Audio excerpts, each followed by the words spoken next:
ज्ञानवापी मामले को लेकर 250 संतों की काशी में बैठक हुई। संतों ने all India Muslim personal law board के बयानों पर आपत्ति जताई। साथ ही ज्ञानवापी परिसर में बाहर से नमाजियों को बुलाकर नमाज पढ़ाने का आरोप भी लगाया। यही नहीं, संत समिति का बयान ज्ञानवापी के पूरे परिसर को हिंदुओं को सौंपने की मांग की। तो मुस्लिम पक्ष और हिंदू पक्ष आमने सामने। ज्ञानवापी के विवाद को लेकर हिंदू पक्ष के पक्षकार सोहन लाल आर्य ने कहा कि काशी विवादों की नहीं, संवाद की नगरी। आज जब शक्ति प्रदर्शन के लिए कई हजारों की संख्या में ज्ञानवापी मस्जिद में जाते हैं, जो न्याय संगत नहीं, माननीय न्यायालय का उल्लंघन है और माननीय न्यायालय की भावनाओं के खिलाफ है, जो जन भावनाएं हैं उनके खिलाफ है, जो उचित नहीं प्रदर्शन कर, उचित नहीं लगता। और ये शक्ति प्रदर्शन हमको लगता है कि इनके प्रकरण यह शक्ति प्रदर्शन का एक उदाहरण, शक्ति प्रदर्शन एक साजिश भी हो सकती है। लेकिन हम अपने मुस्लिम बंधुओं से चाहते हैं कि भाईचारा के रह गई, गंगा जमुनी संस्कृति के रह गए, हम लोग भाईचारे के तरफ हैं। हम जानते हैं कि काशी संवाद की नगरी है, विवाद की नहीं।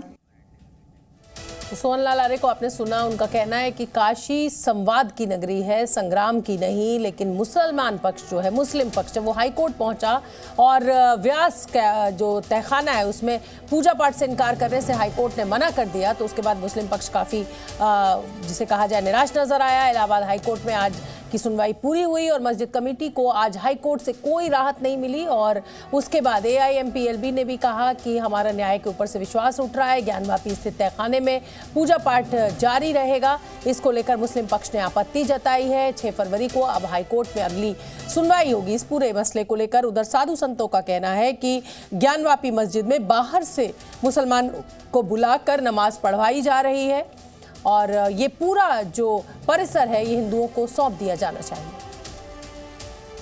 जी न्यूज संवाददाता अजीत मेरे साथ लाइव जुड़ रहे हैं। अजीत, जिसका डर था वही हुआ और अब हिंदू पक्ष और मुस्लिम पक्ष एक बार आमने सामने है। ये चुनावी राजनीति हो सकती है, साधु संत और अगर मुस्लिम पक्ष के लोग अब आमने सामने हैं तो कहीं ना कहीं माहौल खराब होने का डर उत्तर प्रदेश में जरूर पैदा हो गया है। क्या तैयारी आप प्रशासन की देख रहे हैं और क्या अपडेट इस खबर को लेकर आपके पास?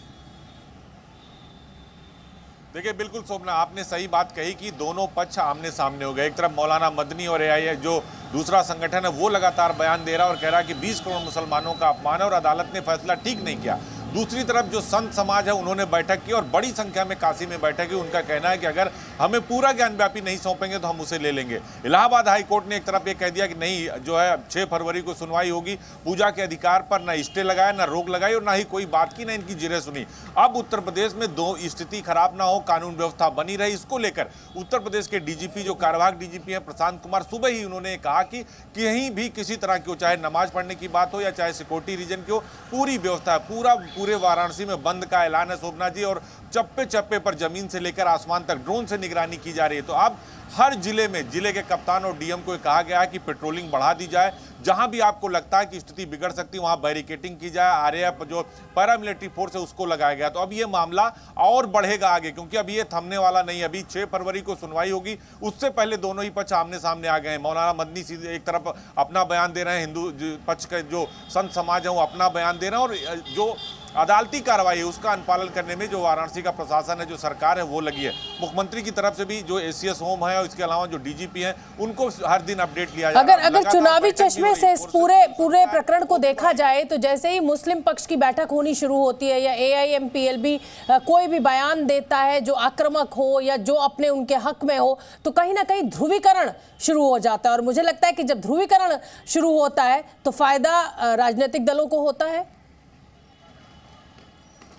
देखिए, बिल्कुल इसका सीधे फायदा बीजेपी को ज्यादा होता है। हालांकि इस मामले में समाजवादी पार्टी पहले वोटों का ध्रुवीकरण करती रही है, लेकिन अब जब भी मंदिर मस्जिद का मसला आता है तो वोटों का ध्रुवीकरण होता है। और देखिए, विपक्ष इसीलिए आरोप लगाता है शोभना जी बीजेपी पर कि वो हमेशा धर्म की पिच पर आ जाते हैं, हमेशा मंदिर और मस्जिद की पिच पर आ जाते हैं और विपक्ष जो है सेल्फ गोल कर देता है। तो हमेशा इसका फायदा पुराने समय में आपने मुलायम सिंह यादव को देखा रहा होगा या फिर अखिलेश यादव की जो स्ट्रेटजी थी, बाद में उन्होंने बदलाव किया। तो अब बीजेपी चाहे राम मंदिर का मामला हो, चाहे काशी का मामला हो, चाहे मथुरा का मामला हो, बार बार कहती है कि हमारे एजेंडे में है। और देखिए, इससे ध्रुवीकरण होता है, इस बात से कोई इनकार नहीं कर सकता। लेकिन हिंदू पक्ष का का मामला हो या चाहे यूपी के सीएम योगी आदित्यनाथ का, उन्होंने भी ये कहा था कि ज्ञानव्यापी हमारी और दीवारें चीख चीख कर चिल्ला चिल्ला के कह रहे हैं त्रिशूल और डमरू वहां क्या कह रहा है। तो देखिए उन्होंने भी कहा था कि मुस्लिम पक्ष को इसे हमें सौंप देना चाहिए इज्जत से। तो ये देखिए कहीं ना कहीं ध्रुवीकरण होगा वोटों का, और इसका सियासी दलों का फायदा होगा, दोनों तरफ का फायदा होगा। एक पक्ष जो है जो 80-20 की बात होती है बार बार, एक तरफ 20% जाएगा तो दूसरी तरफ 80% जाएगा,